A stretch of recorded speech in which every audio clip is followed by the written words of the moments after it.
Hello, everyone, and thank you for having me at the opening of this beautiful project, which is called Peaceful Communication, Language of Life. My name is Gert, and I am very sad not to be able to be there with you today. And I'm still very happy and privileged to be able to send you this little video message so that I can be part of your event in some way or another. I'm extremely thankful and privileged to be working with the Association Center for Social Integration. This is really one of my dreams come true, to be able to work with an association like the Association Center for Social Integration to really get out there and help those who need it when it comes to integrating back in life into a normal day and normal life after having difficulties in life, whatever that might be, whether you're an adult or a child or a parent or a family member. Right now, we have already been working many hours to train 9 professionals. And this is not a training program which goes over just a couple of days. This is quite intense, and I'm glad to be able to share this with you. This group of professionals through the center in Lithuania will be able to then again train hundreds more people and benefit hundreds more people through the trainings that we are doing in Norway, in Lithuania, and online. And the idea is that we want to get out there and really support those who need it for integration into society again, in whatever the way that might be. The concept of our trainings and our philosophy is what we call nonviolent communication. And nonviolent communication, as strange it may sound, is not about teaching people who are violent to do something different. It is actually making us aware that we are all a bit violent in our everyday lives. So let me just see a raise of hands in the audience. Have you been critical to somebody? Have you judged somebody? Have you said something later that you regretted saying? This is also violence. And I've been there myself. I've been judgmental. I've been critical. I've been excluding people, sometimes without knowing. So nonviolent communication is not about going out there and pointing fingers to say who is violent. It's about becoming aware of the language that we use to ourselves, because I can also be self-critical, and to others, to my colleagues, to my friends, to my family members, to those who are close and dear to me. We have a lot of violence in our societies without even knowing. And nonviolent communication, also called connection communication, is also called empathic communication. It's also called communication of awareness, is really about that, becoming a bit more aware of how we interact in society with others and how we treat others and ourselves. This training is for these 9 professionals in the beginning, going on for more than 300 hours. As I said, it's not a quick fix. And this is important because nonviolent communication, or NVC, as we call it also in English, is really about going deeper. I promised the team that I would not train them for a couple of days, and that is not enough for me, for people to go on and train others. NVC is about a shift in personality. It's about shift in your personal life. It's about a shift in your own attitudes, in your own behavior, and your own mentality. So these professionals are going through quite an extensive training to start changing themselves. Because the bad news is that we cannot change anybody else.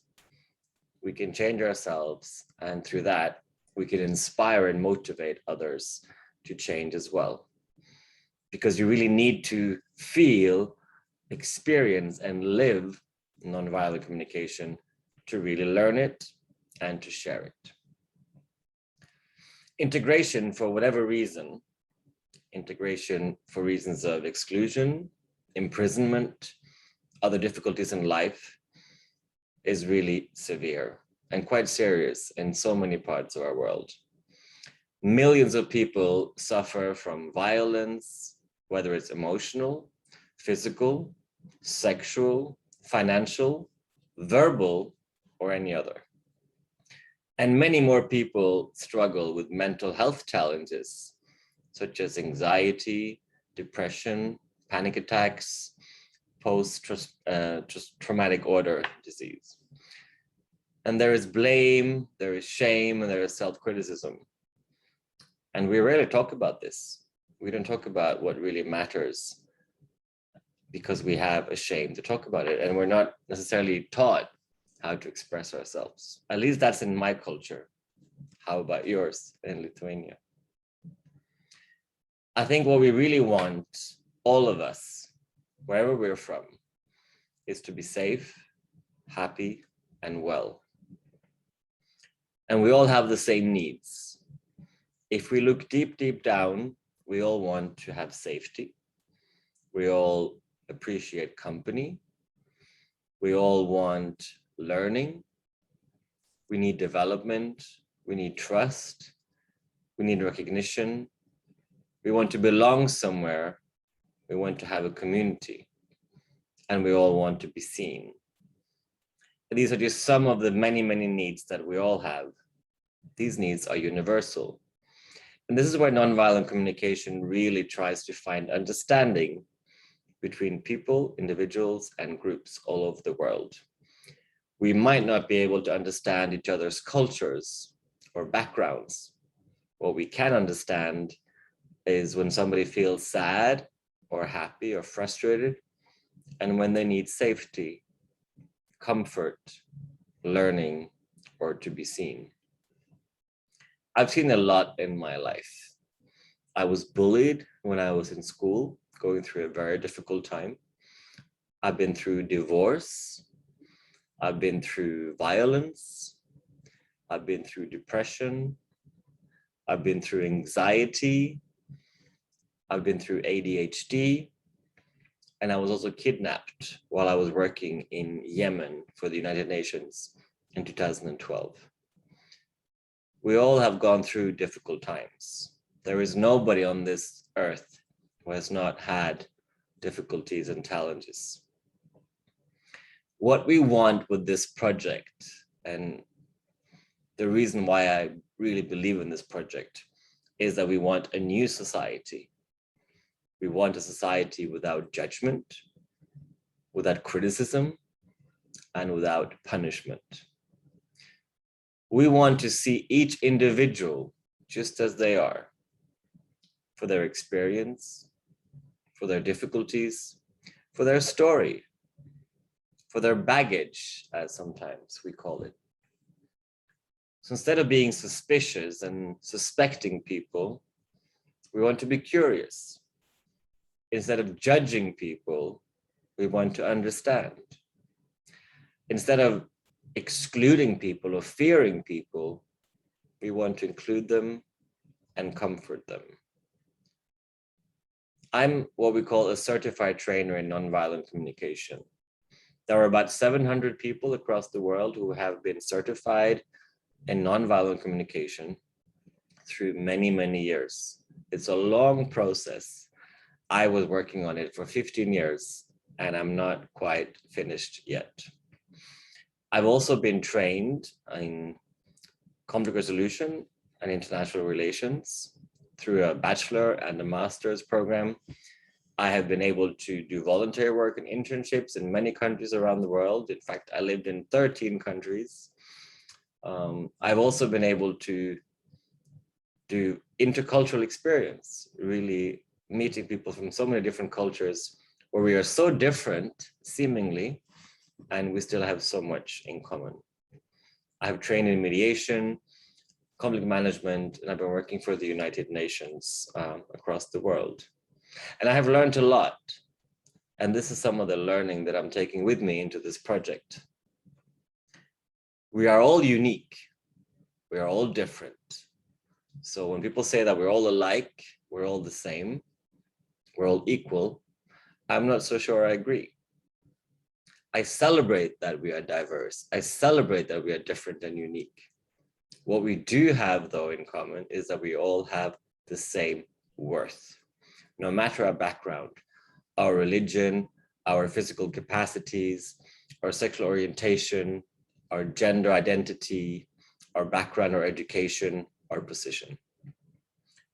Nonviolent communication really allows us to understand each other based on needs and feelings, because our feelings and our needs are really all the same. And nonviolent communication, we learn to deal with our feelings in a different way. And we become more conscious of what these feelings really mean. When I'm frustrated, it's not because my colleague told me I wasn't doing enough. It is because I would like to be seen. I want to be seen for my effort and for my work, for that report I was writing till the middle of the night. With NVC, I no longer get angry because somebody calls me names.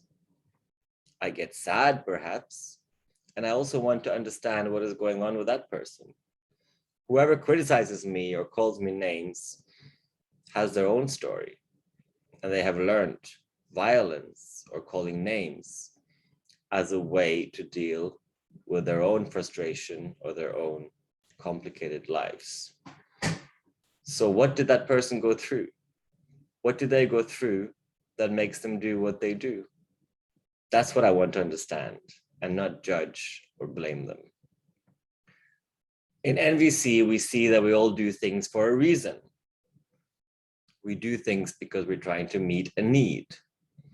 And unless we are really clear about what our needs are, what we really need in life, not want, but need, and that our feelings are pointing us in the direction of our needs, whether we are meeting our needs or not, then I'm really not sure we can really live in peaceful ways.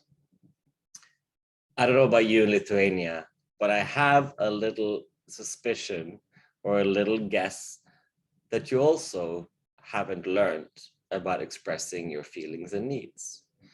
Expressing feelings and needs, at least in my society and in many parts of the world, is a sign of weakness.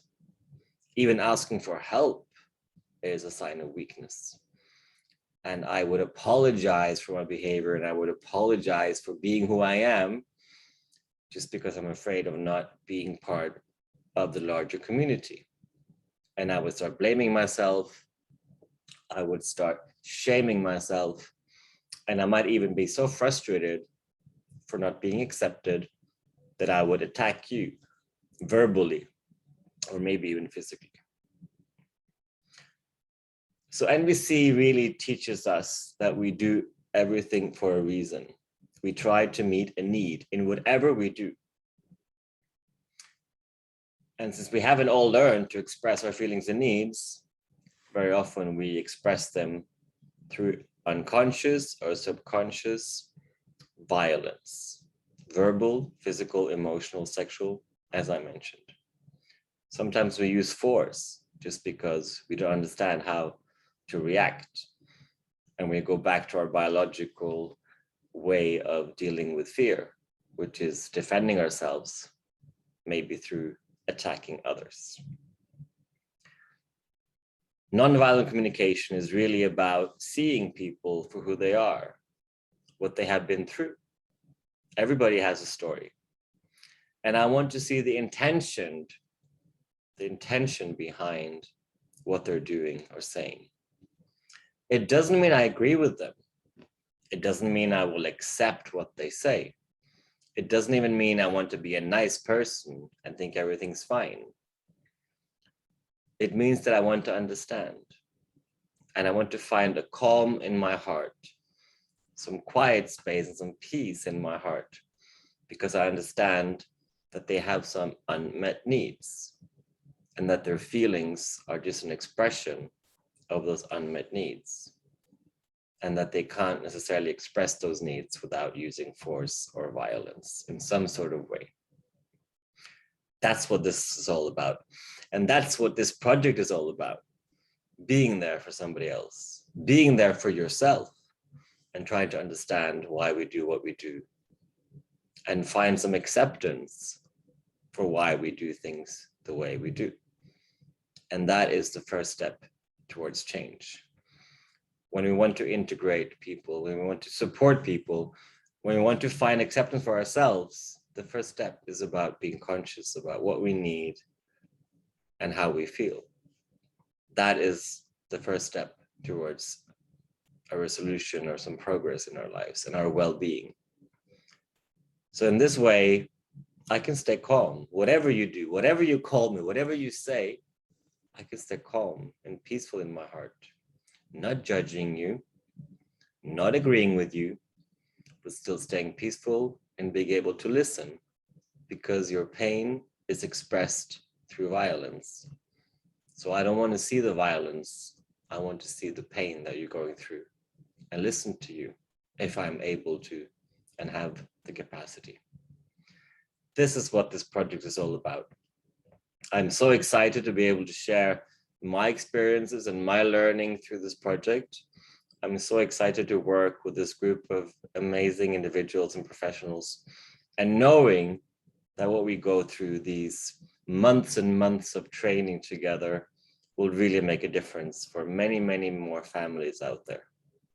If we can stop blaming, stop punishing, stop criticizing, and start understanding each other through listening to needs and feelings, then I really think we're on a pathway to peace. Thank you all for listening. Again, I'm very sorry and very sad for not being there, although I do hope to come to Lithuania next year. And with that, maybe I'll meet you as well. I hope so. My last word is, next time you see violence or criticism or blaming, try to be curious. What could this person be going through? We don't have to understand everyone and everything they do, but just maybe, they are going through something that is hard, difficult, and very, very challenging to channel through another way that isn't violence or violent words. Keep curious and let's stop judging. Thank you so much, and I hope you also join us in this effort for a better place, for a more peaceful society, whether that's in Lithuania, in Norway, or anywhere else in the world. Thank you.